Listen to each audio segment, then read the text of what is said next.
News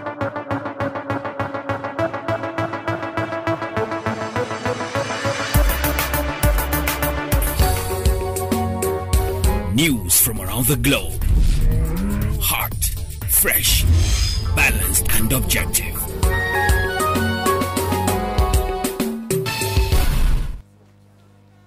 Hello and welcome to Unity News Hour on Unity TV. The headlines: 2023 Atiku Tinubu kick against as Obasanjo endorses Peter Obi. Fuel shortage: depot owners adamant sell petrol at over 200 naira per litre. Thugs attack Tambuwal's convoy in Sokoto. On the international scene, Canada bans most foreigners from buying homes. And in sports, PSG suffers first loss of season at Lens. Those were the headlines, and for the details and other stories, my name is Suleiman Hassan. The former President Olusegun Obasanjo on Sunday endorsed the Labour Party standard-bearer Peter Obi, saying he had an edge over the other presidential candidates in terms of knowledge, discipline, vitality, and character. The elder statesman therefore called on Nigerians to vote for the LP standard-bearer in the February 25 presidential polls in a 2023 New Year message signed by the former president and made available to newsmen by his aide Kehinde Akinyemi.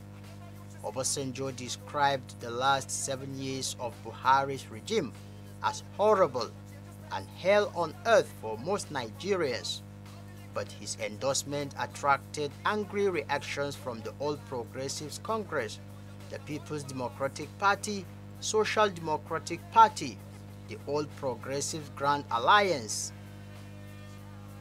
which described his support for Obi as worthless. However, the Labour Party and Director General of the Obidati campaign organization, Mr. Akin Osung Tokun, commended Obasanjo, saying the endorsement is a clarion call to other statesmen.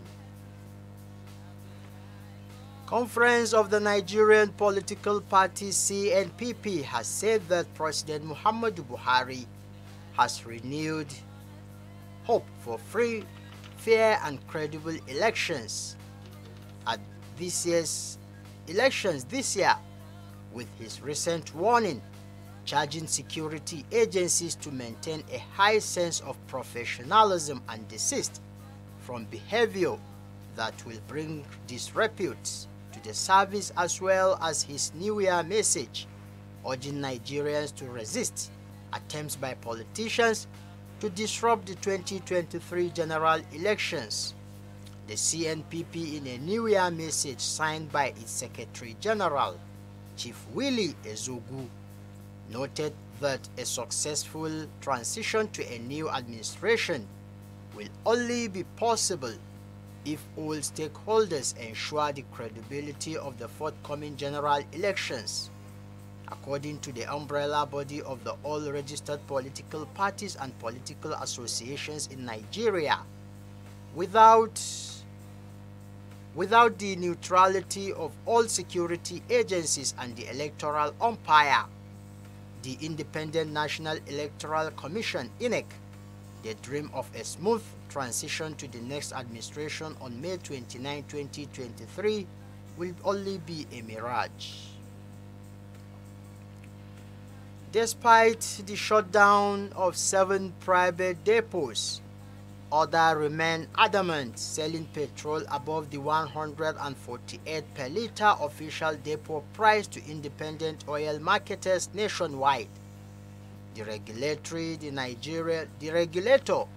Nigerian mainstream and downstream sector Petroleum Regulatory Authority (NMDPR) had last week shut private depots, including Rain Oil, Androver, TCL, Bluefin, and Nepal, for selling the regulated products in excess of the 200 naira per litre. but checks by newsmen in some parts of the country and other depots have remained but checks by newsmen in some states shows that other private depots have remained undeterred and continue to sell the product between 215 naira and 225 naira per litre. Specifically, a visit to some other private depots showed that those that had the product sell in excess of the government's 148 naira per litre regulated price to marketers. Consequently, the independent oil marketers who lift petrol at such high prices ended up selling it to motorists and other users at high prices in different parts of the nation. Hoodlums on Sunday have attacked the convoy of Sokoto State Governor Aminu Waziri Tambuwal.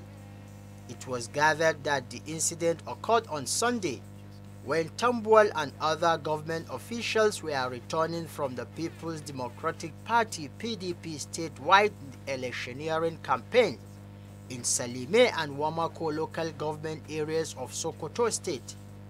A source who spoke under the condition of anonymity revealed that the assailants threw stones at the moving vehicles in the convoy, striking the front windscreen of the governor's special advisor on media and publicity's SUV.